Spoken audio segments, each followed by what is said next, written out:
பாலாஜி கோவையிலிருந்து ஸ்ரீ முத்துக்காளி ஜோதிடம். இப்ப நம்ம பார்க்க இருக்கிறது கடக ராசி கடக லக்னக்காரர்களுக்கு இந்த விஸ்வாவசு தமிழ் புத்தாண்டு என்ன வகையான பலன்களை கொடுக்க போகிறதுன்னு பார்க்க போறோம். இப்போ கடக ராசி கடக லக்னத்துக்கு இது நாள் வரைக்கும் நீங்க அஷ்டம சனி அப்படின்னு சொல்லக்கூடிய சனி பகவான் 8ல் இருக்கக்கூடிய ஒரு போராட்டமான காலத்தை கடந்து இப்போ சனி பயிற்சியாகி ஒரு பெரிய ரிலீஃப்ல உட்கார்ந்துருக்கீங்க. எப்படா அவர் கிளம்புவார் அப்படின்னு சொல்லிட்டு சனி பகவான் அனுப்பிச்சு வச்சுட்டு ஒரு நிம்மதி பெருமூச்சுடன் உட்கார்ந்துருக்கீங்க கடகராசிக்காரர்கள். இப்போ சனி பகவான் 9ல போய் உட்கார்றது பரவாயில்லையா அப்படின்னா பரவாயில்ல, உங்களுக்கு ஒன்றும் பிரச்சனை கிடையாது. அதே போல ராகு கேத்துக்களுடைய பயிற்சியும் 8ஆம் இடத்தில் ராகுவும் 2ஆம் இடத்தில் கேதுவும் இருக்காங்க.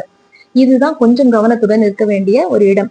குரு பகவான் அதே மாதிரி உங்களுக்கு குரு யாருன்னா 6, 9க்கு உண்டானவர். அவர் போய் 12ல உட்கார்ந்து இருக்கிறது பாதி பிளஸ் பாதி மைனஸ். சோ இந்த மாதிரியான ஒரு பொசிஷன்ல தான் இந்த புது வருடம் தமிழ் புத்தாண்டு உங்களுக்கு பிறக்கிறது. சரி, இப்போ கடகராசிக்காரர்கள் எதுல கவனமா இருக்கணும், எதுல நீங்க ரொம்ப உங்களுக்கு பிளெஸிங்னு ஹாப்பியா இருக்கலாம் அப்படின்னு பார்த்தா 6 விஷயங்களை நான் உங்களுக்கு சொல்ல போறேன். இப்ப முதல்ல குடும்பஸ்தானம், குடும்பம், மனைவி, குழந்தைகள், உங்க பெற்றோரோட உங்களுடைய குடும்ப வாழ்க்கை அப்படிங்கிறது எப்படி இருக்கும்னு பார்த்தா குடும்பத்துல உறவு நிலைங்கிறது நல்லா இருக்கும். ஆனா கடகராசிக்காரர்களுக்கு ஒரு சின்ன அட்வைஸ், நீங்க என்ன வார்த்தை நீங்க பேசுறதா இருந்தாலும் ரொம்ப அப்படியே விட்டேத்தியா பட்டும் படாம ஒரு மாதிரி ஒரு விரக்தியா அந்த மாதிரி வார்த்தைகளை சூஸ் பண்ணி பேசும்போது கவனமா பேசுங்க. ஏன்னா உங்களுடைய வார்த்தைகள்னாலேயே உங்களை விட்டு சில உறவுகள் பிரியும். சொந்தத்துல ஒரு கசப்புணர்வை உண்டாக்கக்கூடிய காலகட்டம் இது.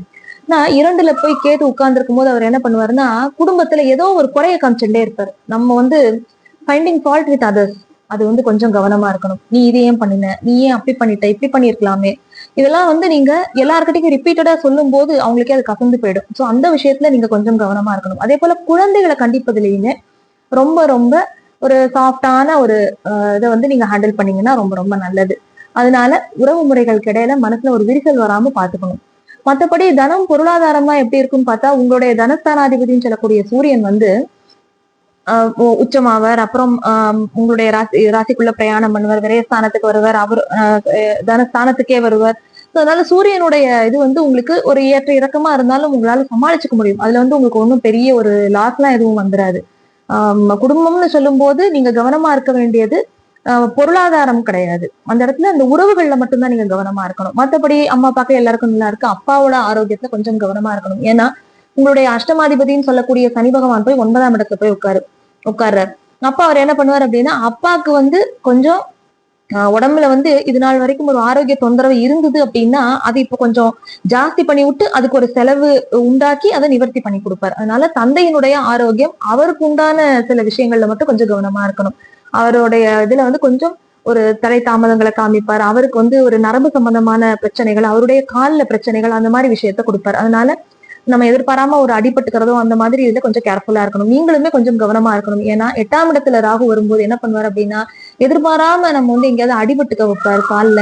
அதனால இந்த முழங்கால், அந்த நம்ம ஆடுசதைன்னு சொல்றோம் இல்லையா, அந்த காஃப் மசில்ஸ், அந்த ஏரியா அண்ட் பாதம், அதுக்கு போற நரம்பு மண்டலத்தை கொஞ்சம் கவனமா இது பண்ணிக்கணும். திடீர்னு ஒரு ஸ்ப்ரெயின் மாதிரி வரும், அது உடனே போய் ஒரு டாக்டர் கிட்ட போய் காமிச்சதுக்கு ஒரு இது எடுத்துக்கிற மாதிரி இருக்கும். ஸோ அந்த விஷயங்கள்ல கொஞ்சம் எச்சரிக்கையா இருக்கணும். ஏன்னா சனி பகவான் எப்பயுமே அவர் வேலையை காட்டாம விட மாட்டார். கடகம் சிம்மம் ராசிக்காரர்கள் சனி பகவானுக்கு பயந்துதான் ஆகணும். ஏன்னா அவர் கொடுக்குற இது கொஞ்சம் சடனா கொடுத்து நமக்கு அது ஒரு பெரிய ஷாக்கா கொடுத்துருவார். அதனால கவனமாக இருக்கணும். இப்போ இது குடும்பம், குழந்தைகள் வகையில எதிர்பாராத கஷ்டங்கள் ஏதாவது இருக்கும். திடீர்னு குழந்தை இதை இந்த மாதிரி பண்ணிடுது அப்படி பண்ணிடுதுன்னு சொல்லிட்டு நம்ம கொஞ்சம் மைண்ட் அப்செட் ஆகி உட்காருவோம். அதுல கொஞ்சம் எச்சரிக்கையா இருக்கணும். அவங்களுடைய ஆரோக்கியம், அதே போல குழந்தைகளை தனியா நீங்க ஏதாவது வண்டியில எல்லாம் அனுப்புறீங்க, ஒரு சைக்கிள்ல போறாங்க, பைக்ல போறாங்க அப்படின்னா கொஞ்சம் ஹெல்மெட் போட்டுக்கோங்க, கொஞ்சம் ஓரமா போங்க அப்படின்னு சொல்லி நீங்களும் ஒரு கண் வச்சுக்கிறது ரொம்ப நல்லது. மற்றபடி பெருசா எந்த ஒரு பிரச்சனைகளும் வராது. அடுத்தது உங்களுடைய வருமானம், முதலீடு, உங்களுக்கு லாபங்கள் அது எப்படி இருக்கு அப்படின்னு பார்த்தா வருமானம் as usual நல்லா போகும், ஒன்றும் பெருசா இருக்காது. அதாவது ஒரு பெரிய தொகையை நீங்க எதிர்பார்த்து காத்திருந்தீங்க அப்படின்னா அது இப்போதைக்கு வரக்கூடிய காலகட்டம் இல்லை, அதுல ஒரு தொய்வு இருக்கும். அதனால பெரிய அமௌண்ட்டை எங்கேயாவது ஒரு முதலீடா போட்டு அது லாக் ஆகி நிக்காம பாத்துக்கோங்க. இந்த 1.5 வருஷம் நீங்க அதுல கேர்ஃபுல்லா இருக்கணும். ஆனா 2ஆம் இடத்துல கேத்து வரும்போது அவர் என்ன பண்ணுவார் அப்படின்னா ஐதர் உங்களுடைய தனபாவகம் இல்லாட்டி, அதாவது பொருள் சம்பந்தமான ஜட காரகத்துவம்னு சொல்லுவோம், உயிர் காரகத்துவம்னு சொல்லுவோம். நம்ம ஜென்ரலா எல்லா கிரகங்களுக்கும் உண்டான காரகத்துவம் அது எதுக்கெல்லாம் அதிபதிங்கிற மாதிரி நம்ம பிரிப்போம். அதுல வந்து உயிர் சம்பந்தப்பட்டவை, ஜடம், உயிரற்றவை அப்படின்னு ரெண்டா பிரிப்போம். அப்ப கேது வந்து இங்க 2ஆம் இடத்துல வந்து உட்காரும் போது ஐதர் உங்களுடைய உயிர்காரகம் தான் என்ன, நம்மளுடைய குடும்ப உறவு, புதுசா வரக்கூடிய ஒரு குழந்தையோ என்னமோ, நம்ம ஒரு மருமகள் வராங்க, மருமகன் வராங்க, அந்த மாதிரியான உறவுகள், வீட்டுல இருக்கக்கூடிய நம்மளோட இருக்கக்கூடிய உங்க சொந்த பந்தங்கள், அந்த மாதிரி உறவுகள்ல கை வைப்பார். அப்படி இல்லாட்டி பொருள்ல கை வைப்பார். அதனால அதுல நீங்க கொஞ்சம் கவனமா இருக்கணும். கேது வந்து அவர் இருக்கிறது வந்து சிம்ம வீடு அப்படிங்கறதுனால சூரியனுக்கு பகை இல்லையா, சோ அவர் அந்த இடத்துல உட்கார்ந்து, ஆனா அதே நேரத்துல தன்னுடைய எந்த நட்சத்திர சாரத்துல போறாரு அப்படிங்கறதும் கணக்கு இருக்கு.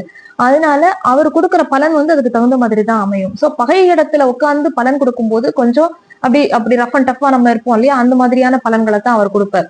ஒரு ஈவிரக்கமே இல்லாம நம்ம இருப்போம் இல்லையா, நமக்கு பிடிக்காத இடத்துல இருக்கும்போது ரொம்ப ஹார்ஷா, ஒரு கோவமா, ரஃப் அண்ட் டஃபா, ஸ்டபர்னா நம்ம கிட்ட இருக்கிற எல்லா ஒரு இதையும் நம்ம காமிப்போம். அந்த மாதிரி தான் இருப்பார் கேதுவும் சரி, ராகுவும் சரி. அப்போ அந்த அந்த இடம் வந்து கொஞ்சம் 2ஆம் இடம் கொஞ்சம் வீக் ஆகும். அதனாலதான் நான் உங்களுக்கு ரொம்ப இன்சிஸ்ட் பண்ணி சொல்றேன். அதுல நீங்க கொஞ்சம் கவனமா இருக்கணும். அப்போ முதலீடு புதுசா எங்கேயாவது கொண்டு நம்ம போட்டுட்டு அப்புறம் அந்த பணம் லாக் ஆகி நிக்காம பாத்துக்கணும். ஏன்னா ஒரு பேராசையை கொடுக்கும். எதிர்பாராம எனக்கு இதுல அதிர்ஷ்டம் வரும், இதுல நான் நிறைய இன்வெஸ்ட் பண்றேன் அப்படின்னு சொல்லிட்டு ஒரு பேராசையை உண்டாக்கி அதுல உங்களை லாஸ் பண்ண வைக்கும். 8ஆம் இடத்துல போய் ராகு உட்கார்ந்து இருக்கும் போது என்ன பண்ணுவார் அப்படின்னா, எதிர்பாராத அதிர்ஷ்டம் நமக்கு கிடைக்குமோ அப்படின்னு சொல்லிட்டு அங்கதான் போய் நம்ம லாக் ஆகும். அதே மாதிரி சின்ன சின்ன விபத்துக்கள் எதையாவது கொடுப்பாரு. அதுல கொஞ்சம் கவனமா இருக்கணும். ஆரோக்கியம், கடன், இதெல்லாம் நம்ம சொல்லியாச்சு. 6ஆம் இடத்திற்கு குருவுடைய பார்வை. இப்ப குரு வந்து 12ல இருந்து 6 பாக்குறாரு. அப்ப சுப கடன்கள் வாங்க வைப்பார். ஏன்னா அவர் 4ஆம் இடம், 6ஆம் இடம், 8ஆம் இடத்தை பார்க்கும்போது அதனுடைய இதை வந்து நல்ல இதெல்லாம் ஜாஸ்தி பண்ணி கொடுப்பாரு. ஏன்னா குரு பகவான் உங்களுக்கு யாரு, நல்லவர் தானே.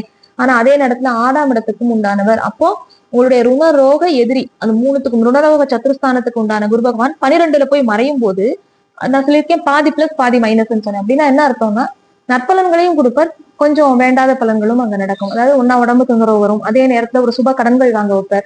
அது வந்து பணம் செலவாகும். எதுக்காக, ஒரு வீடு வாங்குறேன், இல்லைன்னா குழந்தைகளோட எஜுகேஷனுக்காக நான் ஒண்ணு பண்றேன், இல்ல நானே என்னுடைய ஒரு எஜுகேஷனுக்காக நான் பண்றேன், நான் வெளி இடத்துக்கு போய் நான் படிக்க போறேன், இல்ல என்னோட வேலைக்காக இவ்வளவு பணம் கட்ட சொல்லியிருக்காங்க அதுக்காக நான் பண்றேன், இந்த மாதிரியான ஒரு லோனை வாங்க வைப்பேன். அப்போ ஆரோக்கியத்துக்கு நம்ம ஒரு சின்ன லோன் போட்டு வச்சுட்டீங்க அப்படின்னா அது வந்து உங்களுக்கு அதுக்கு ஒரு பரிகாரம் மாதிரி ஆயிடும். ஏதாவது ஒரு பொருள் நீங்க வாங்குறதா இருந்தாலும் சரி, ஒரு சின்ன ஒரு வாகனம் வாங்க போறேன், இல்ல வீட்டுக்கே ஏதோ ஒரு அப்ளையன்ஸ் வாங்குறீங்கன்னு வச்சுக்கோங்களேன், அது ஒரு இஎம்ஐ கட்டி வாங்குற மாதிரி வச்சுக்கோங்க. ஒரு சின்ன கடனை போட்டு வச்சுட்டீங்கன்னா இந்த ஒரு 1 வருட காலம், ஒரு 1.5 வருட காலம் உங்களுக்கு ஓரளவு அது சரியா போகும். அப்புறம் 6ஆம் இடம்னு சொல்லும் போது குரு பார்வைப்படுறதுனால என்ன ஆகும்னா, உங்களுக்கு புதிய வேலை கிடைக்கும். நிறைய பேர் வந்து நான் பக்கத்துல இருக்கிற வேற ஒரு இடத்துக்கு டிரான்ஸ்பருக்கு ட்ரை பண்ணிட்டு இருக்கேன், எனக்கு அங்க கிடைக்குமானா கிடைக்கும். அதே போல வேலை மாற போறேன் நானு, இன்னொரு கம்பெனிக்கு நான் மாறலான்னு இருக்கேன் அப்படின்னு ஜாப்ல டிரான்ஸ்பர் எதிர்பார்த்துட்டு இருக்கீங்க, புது சேஞ்ச் எதிர்பார்த்துட்டு இருக்கீங்கன்னா அது எல்லாமே நல்லபடியா கிடைக்கும். அதெல்லாம் எந்த விதமான ஒரு இதுவும் கிடையாது, சந்தேகமும் கிடையாது, நிச்சயம் உண்டு. வேலையில வந்து காம்படிஷன் நிறைய இருக்கும். உங்களுக்கு வந்து அதாவது உங்க கூடவே உட்கார்ந்துட்டு உங்களை பத்தியே பேசிட்டு இருப்பாங்க. டைம் கிடைக்கும் போதெல்லாம் டைம் பாஸ் நீங்க தான் இருப்பீங்க, உங்களுக்கு வாயில் ஆவல் மாதிரி. அதனால கூட இருக்கிறவங்க கிட்ட ரொம்ப உங்களுடைய ஆத்மார்த்தமா இருக்கிறவங்க கிட்ட பழகிக்கோங்க. மற்றபடி புது புது ஃப்ரெண்ட்ஷிப், இல்ல கூட பக்கத்து சீட்ல இருக்காங்க அப்படின்னா அவங்கதான் உங்களுக்கு அங்க வினையே. வேண்டாத விஷயங்களை உங்களை பத்தி பேசுறதோ இந்த மாதிரி காசிப்ஸ் எல்லாம் ஆகும். அதெல்லாம் கொஞ்சம் கவனமா இருங்க. எல்லாரையும் சட்டுன்னு நம்பிட வேண்டாம். கொஞ்சம் எப்பயுமே ஜாகிரதையா இருக்கிறவங்க தான் கடகராசிக்காரர்கள். ஆனா இதுல கொஞ்சம் இன்னும் கேர்ஃபுல்லா இருங்க. ஏதாவது என்ன சொல்றாங்க அப்படின்னா, நீங்க சொல்ற ஒரு சின்ன ஒரு வேர்டையே வந்து அவங்க அப்படியே மாத்தி அங்க சொல்லி உங்களுக்கு ஒரு எதிர்ப்பு உண்டாக்கிடுவாங்க. அதுல கொஞ்சம் கவனமாக இருங்க. சொல்லுவாங்கல்ல, நுணலும் தன் வாயால் கெடும் அப்படிங்கிற மாதிரி, நீங்களே உங்க வாயால சொல்லக்கூடிய ஒரு வார்த்தையை உங்களுக்கே திருப்பி உங்களை வந்து அதுல விக்டிமாக்கிடுவாங்க. அதுல கொஞ்சம் கவனமாக இருங்க வேலை செய்யற இடத்துல. இந்த மாதிரியான தொந்தரவுகள் தான் இருக்கும். கொஞ்சம் மனசுதான் சங்கடப்படுத்தின ஒழிய வேற எந்த பிரச்சனையும் வராது உங்களுக்கு. அப்புறம் வேலை, தொழில், திருமணம் வந்து இப்ப புதுசா திருமண வாய்ப்பு இப்ப எதுவுமே பார்க்க வேண்டாம், அதை பத்தி எதுவும் யோசிக்க வேண்டாம். ஒரு வருஷம் போகட்டும். அப்படி இல்லைன்னா இந்த வருடத்தினுடைய பிற்பகுதியில, அதாவது நம்ம தமிழ் மாத கணக்குக்கு சொன்னோம்னா ஐப்பசி மாதத்தை ஒட்டி அப்ப நீங்க ஏதாவது திருமணத்துக்கு வரன் பாக்குறதுன்னா அப்ப ஆரம்பிங்க, ஒரு நல்ல நாள் பார்த்து. இல்லைன்னா தை மாசம் பறக்கட்டும்ட்டு வெயிட் பண்ணுங்க. திருமணத்திற்கு இது ரொம்ப உகந்த காலம் அல்ல. அதாவது கடகத்துக்கு வந்து குரு பகவான் அதிசாரத்துல சிறிது நாட்கள் வந்தாலுமே டிசம்பர் 5ஆம் தேதி வரை அங்க இருப்பார். அந்த டைம் வந்து உங்களுக்கு சில வரன்கள் வரக்கூடிய வாய்ப்புகள்லாம் இருக்கு. அப்ப திருமண முயற்சிகள் நீங்க பார்க்கலாம். அதுக்கப்புறம் மறுபடியும் அடுத்த மே மாசத்தை ஒட்டி நீங்க அப்பதான் உங்களுக்கு வந்து நல்ல குரு பலன் வரும். அப்போ வந்து உங்களுடைய ராசி லக்னத்திற்குள்ளேயே குரு பகவான் பிரயாணம் பண்ணும்போது அடுத்த வருஷம் இன்னும் ரொம்ப அமோகமா இருக்கும். பொதுவா வந்து கடகராசிக்கு வந்து குரு பகவான் ஒரு நல்ல பிளேஸ்மெண்ட்ல இருந்தாருனாலே உங்களுக்கு என்னென்ன பாக்கியங்கள் கிடைக்கணுமோ அது எல்லாம் கரெக்டா வந்து கிடைச்சிடும். ஏன்னா உங்களுடைய அப்பா வழியில உங்களுக்கு கிடைக்க வேண்டிய நன்மைகள் எல்லாத்தையும், உங்களுடைய பூர்வ புண்ணியம் ஸ்தானம்னு சொல்றோம் இல்லையா, அந்த பலன்கள் எல்லாத்தையும் அழகா எடுத்து கொடுக்கிறவர் குரு பகவான் தான். அதனால எப்பவுமே கடகராசிக்கு குரு கெட்டு போக கூடாது, அது கொஞ்சம் பாத்துக்கணும். அதனால குரு இப்ப 12ல மறையும் போது டோட்டலி அவர் வந்து அப்படியே கைவிட்டுருவாரான்னு கிடையாது. உங்களுக்கு நிறைய கடன்களை உருவாக்குவார், நிறைய செலவுகளை கொடுப்பார். அது எல்லாமே உங்களுக்கு வந்து சுப செலவுகளாகவும் உங்க வாழ்க்கைக்கு வேண்டிய பொருட்களை வாங்கிக்கிறதுக்கோ, ஒரு சொத்துக்களை சேர்க்கிறதுக்கோ, அதற்கு உண்டான ஒரு நல்ல வேலை வாய்ப்பை உண்டாக்குறது, அந்த மாதிரியான விஷயங்களை தான் கொடுப்பார். இந்த 1 இயர் ஓவராலா உங்களுக்கு என்ன நடக்கும் அப்படிங்கிறது தான் இந்த புத்தாண்டு பலன் நம்ம சொல்லும் போது மோஸ்ட்லி எல்லாருக்குமே இந்த அதாவது குரு, சனி, ராகு, கேதுக்கள் இவங்களை வச்சுதான் மேஜரான ஒரு இம்பாக்டே இருக்கும் நம்ம லைஃப்ல. ஸோ அதனால வருட கோள்கள்னு சொல்றோம் இல்லையா, ஒரு ஒரு வருஷம் டிரான்சிட் ஆறது குரு பகவான். ராகு, கேதுக்கள் வந்து 1.5 வருடங்களுக்கு ஒரு தடவை மாறுறாங்க.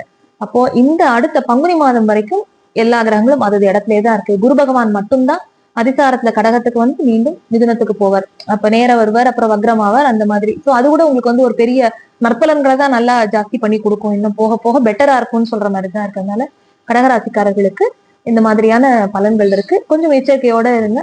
கொஞ்சம் வார்த்தைகளில் கவனம் தேவை, ஆரோக்கியத்தில் கவனம் தேவை. மற்றபடி உங்களுக்கு வந்து பலன்கள் நல்லாவே இருக்கு. இந்த விஸ்வாவசு புத்தாண்டு வாழ்த்துக்கள். இந்த காணொலி உங்களுக்கு பிடிச்சிருந்தது அப்படின்னா இதை லைக் பண்ணி, ஷேர் பண்ணி, சப்ஸ்கிரைப் பண்ணி வச்சுக்கோங்க. பெல் ஐக்கன் மறக்காம கிளிக் பண்ணி நோட்டிபிகேஷன்ஸ் எனேபிள் பண்ணிக்கோங்க. அடுத்தடுத்த காணொலி வரும்போது பார்த்து உங்களுடைய ஆதரவை தெரிவிங்க. நன்றி.